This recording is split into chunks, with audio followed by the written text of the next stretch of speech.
નમસ્કાર મિત્રો, સ્વાગત છે આપ સર્વનું તમારી પોતાની યુટ્યુબ ચેનલ વિદ્યાશાળામાં। ધોરણ 6ની જે નવી સ્વ અધ્યયન પોથી આવી ચૂકી છે આપણી ચેનલ ઉપર આ નવી સ્વ અધ્યયન પોથીના બધા જ વિષયના બધા જ પાઠના સંપૂર્ણ સોલ્યુશનના વિડીયો પ્લસ PDF બંને મૂકવામાં આવે છે, જેની લિંક નીચે ડિસ્ક્રિપ્શન બોક્સમાં આપેલ છે। આજે આપણે આ વિડીયોમાં ધોરણ 6ની નવી સ્વ અધ્યયન પોથીમાંથી ચાલો યાદ કરીએનું સંપૂર્ણ સોલ્યુશન આપણે અહીં જોઈશું। જે નવી સ્વ અધ્યયન પોથી આવી છે તેમનું પોસ્ટર પણ અહીં દર્શાવેલ છે, જે તમે અહીં જોઈ શકો છો। હવે આપણે ભાગ પ્રમાણે સ્વ અધ્યયન પોથી આવશે, આ આપણો પ્રથમ ભાગ છે।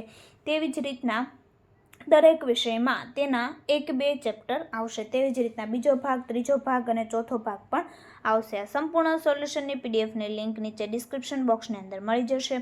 તો ચાલો વિદ્યાર્થી મિત્રો આપણે શરૂ કરીએ ધોરણ 6ની નવી સ્વ અધ્યયન પોથીના ભાગ નંબર 1ના ગણિત વિષયના ચાલો યાદ કરીએના પેજ નંબર 22 પરનું સંપૂર્ણ સોલ્યુશન। જોઈએ આપણે તેમના મહાવરાનું સોલ્યુશન। પ્રશ્ન નંબર 1, નીચે આપેલા ચિત્રોમાં દર્શાવેલ ખૂણો કયો છે? ખરાની નિશાની કરો।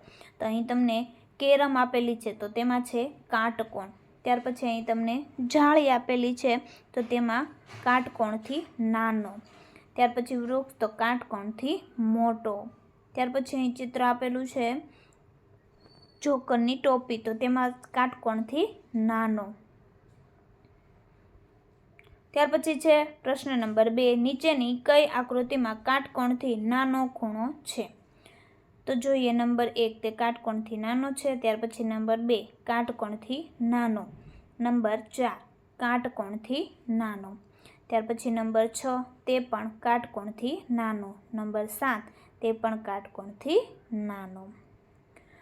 તો વિદ્યાર્થી મિત્રો, ધોરણ 3થી 8ની જે નવી સ્વ અધ્યયન પોથી આવી છે 2024-25, જેમાં બધા જ ભાગના તમામ વિષયના સોલ્યુશનની તમે PDF અને બુક બંને મેળવી શકો છો। અહીં તમને કોન્ટેક્ટ નંબર આપેલો છે, જેમાં તમે કોન્ટેક્ટ કરીને।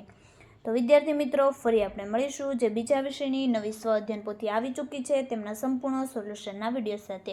આ વિડીયોની લિંક તમે તમારા મિત્રો દોસ્તોને જરૂરથી શેર કરજો, જેથી તે લોકોને પણ આ સોલ્યુશનનો લાભ મળી રહે। અને આ વિડીયોની PDFની લિંક પણ તમને નીચે ડિસ્ક્રિપ્શન બોક્સની અંદર મળી જશે, તો તેમનો પણ તમે જરૂરથી અભ્યાસ કરી લેજો।